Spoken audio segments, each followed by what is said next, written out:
अ bag contain lemon flavoured candies only. Sir एक bag में सिर्फ लेमन के फ्लेवर वाली कैंडीज है। मालिनी टेक आउट्स, याद रखना इस बात को, सिर्फ लेमन के फ्लेवर की कैंडीज है। Malini takes out one candy without looking into the bag. Malini ने बिना बैग में देखे कैंडी निकाला। What is the probability that she takes out an orange flavour candies.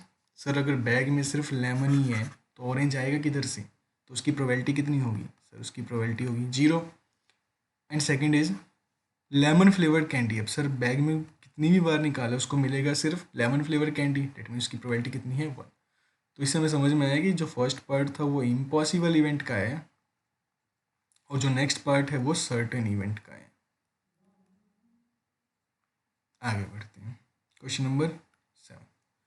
It is given that in a group of 3 students, the probability of 2 students not having the same birthday is 0.992। मतलब क्या? 3 बच्चों का एक group है जिसमें से 2 बच्चों का बर्थडे सेम डेट को न होने की प्रोबेबिलिटी 0.992 है।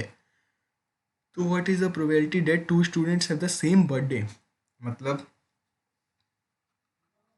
कि sir probability of happening of an event plus probability of not happening of an event is equal to 1। हमें नॉट हैपनिंग का दे रखा है 0.992 और सर हमें इसका फाइंड आउट करना है, तो ये वैल्यू निकल के आ जाएगी easily, is equal to 1 minus 0.992 that is equal to 0.008। आगे बढ़ते हैं, ये हो गया अपना क्वेश्चन नंबर 7। नेक्स्ट मूव करते हैं क्वेश्चन नंबर 8 पे। A bag contain 3 red ball, 5 black ball.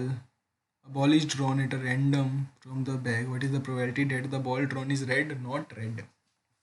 चलो जी, क्वेश्चन नंबर 8 का पार्ट 1 सॉल्व करते हैं और इसको कंप्लीट सॉल्व करते हैं, मतलब जैसा हमें एग्जाम में करना चाहिए। लिखते हैं फिर, नंबर ऑफ रेड बॉल कितने हैं sir? 3। And number of black balls कितने हैं? 5। तो टोटल नंबर ऑफ बॉल्स कितने हो गए sir? Total number of balls हो गए 8। प्रोबेबिलिटी का फॉर्मूला क्या होता है? P E is equal to favourable outcome upon में टोटल आउटकम्स। अब सर पार्ट 1 करें। पार्ट 1 में उसने हमसे पूछा है रेड की प्रोबेबिलिटी बतानी है ना, तो सर ऊपर लिखेंगे नंबर ऑफ रेड बॉल्स कितनी है 3, नीचे लिखेंगे number of total balls 8। Easy. Next part, not red पूछा है उसने हमसे कि प्रोबेबिलिटी बताओ जो रेड बॉल नहीं होगी उसकी। सर हमें पता है कि probability of an event plus probability of not happening of an event is equal to 1, है ना? तो सर रेड होने की प्रोबेबिलिटी प्लस नॉट रेड की प्रोबेबिलिटी भी कितनी होगी? 1। अब रेड होने की प्रोबेबिलिटी कितनी है? 3/8 और नॉट रेड हमें फाइंड आउट करना है, तो ये कितना हो जाएगा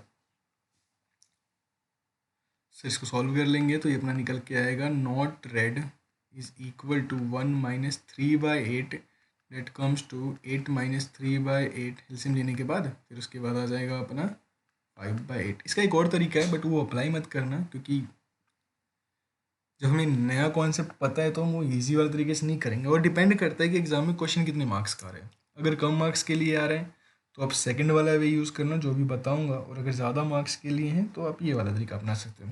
सर कम ज़्यादा कैसे? अगर 1 और 2 का है तो आप जो भी बताऊंगा वो कर सकते हो। 3 या उससे ज़्यादा का आ रहा है तो भी जो मैंने बताया है ऑलरेडी वो अप्लाई करना। सर नॉट रेड का मीनिंग क्या होता है? समझो जरा दूसरा मेथड। नॉट रेड का मीनिंग क्या होता है? सर रेड नहीं चाहिए, डेट मीन्स क्या मिलेगा? अगर रेड नहीं मिल रहा तो सर सिर्फ ब्लैक मिलेगा, और ब्लैक की प्रोबेबिलिटी कितनी होगी? सर ब्लैक की प्रोबेबिलिटी होगी 5/8। सिंपल। इसलिए मैंने कहा कि इसको अप्लाई करना, इसको कोशिश करना कि अप्लाई ना करो। आगे चलते हैं। Box contain 5 red marbles, 8 white marbles and 4 green marbles. Simple है सर, वैसे ही करेंगे जैसे भी किया था। Number of red marble 5, white marble 8 and green